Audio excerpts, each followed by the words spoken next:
bocconcini. Welcome back to Breakfast Television. Looking for some holiday appetizer inspiration? Well, we have you covered. Joining me this morning are Sylvia Kong, co-author of The Best of Bridge, Weekday Suppers, and Abe Van Melle from the Canadian Beef Centre of Excellence. Good morning to you both. Good morning. Good morning. It is a really busy time of year, and so you've got some really great solutions for us that can make things go just a little bit farther. Exactly. Well, that's what our whole book is about. The Best of Bridge Weekday Suppers is making practical food that's nourishing, and we get people cooking, and they're not eating out of packages all the time. Yes, this is great. So what have we got here today? Okay, well, we're going to be making beef steak and potato salad. Ooh, yum. And actually, Abe and I had worked on this recipe a while back in November. Yeah. And we made these recipes for an event at the Beef Centre of Excellence, and it went over really well. So terrific. I've got some potatoes that are already cooked up, and I'm going to get you to make up the dressing, which is horseradish, salt, pepper, a little bit of vinegar, and some oil. Terrific. And the nice thing about the recipes that we're showing today is you make it once, you clean up once, but you can serve it 2 times.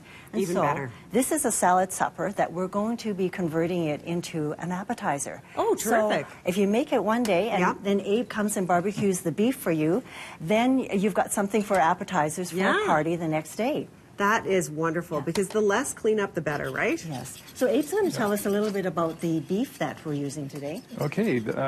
We actually work out of the Beef Centre of Excellence, the Canadian Beef Centre of Excellence here in Calgary, and we are looking at middle cuts, or steaks that are the more tender cuts, and they're generally the more expensive cuts too. So those are the steaks that you really don't want to waste. You want to make sure that you buy steaks that are really nicely marbled, like these 3 steaks here. There's a strip loin, a sirloin, and a ribeye steak. And these steaks are beautifully marbled, well-aged, and ready to be grilled. And those steaks that haven't been used up fully, you want to make sure that you can use them the next day. If you've grilled the steak one day, there's half a steak left.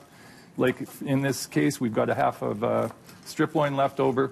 We can slice that thin and use it in these applications for the Best of Bridges book. Terrific. So you've done a great job of our dressing. Thank you very much. Yes. So we're going to just drizzle that on top of the potatoes while I chop up some basil. Ooh, yummy basil. So this is a great one for all your year-round barbecuing. Yeah. And it smells fantastic. delicious, It does. It's so tasty and so simple. Fresh herbs. So we drizzle that on top, and then we just add some chopped peppers. And you can use any color of pepper. For this time of year, I think more color is better. Yes. A little bit of onion. Okay. I'll get you to stir that up. Toss in the basil. Yeah. And what's the great thing about this, and what I love about this is turning it into appetizers. And so you could serve this for 4 to 5 people for dinner once the steak gets into it. Sure. Or you can dress it up by putting it into these cocktail glasses. How pretty that is. A martini glass. And let's say you want a 1-bite type of appetizer or stand-up party. Yeah. You can put it into some fancy spoons, and that way people aren't fiddling, and it's not falling all over your top, that kind of thing. Yeah. And the other recipe that we've got is the stuffed veal meatballs, and these are just absolutely delicious.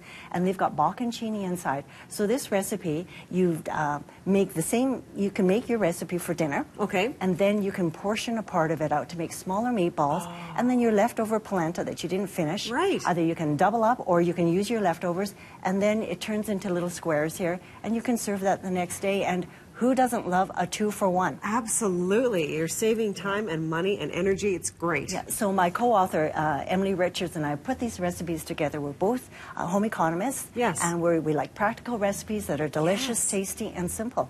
Yeah, terrific. Okay, Abe, we're going to put this into the salad, and then we're going to wrap this up. Absolutely. And if you notice, I cut these really thin as well. That, yeah. And that's going to break down the connective tissue. It's also going to make a nicer mouthfeel, so it's going to be a better eating experience. So this is ready to go. All right, and so we'll toss it in there. Here we go. And then we can mix it in. And it just is so tasty. And, it's great for lunches the next day if you're not going to have a party. For then always double up, because who wants to... If you don't have all to the extra work. Yeah, exactly. That's terrific. Well, this looks beautiful and nutritious as well. Thank you both so much for being here this morning. You're welcome. Fantastic. We're going to go for a break here on Breakfast Television. When we come back, more news, weather, and traffic. Stay with us. We'll be right back.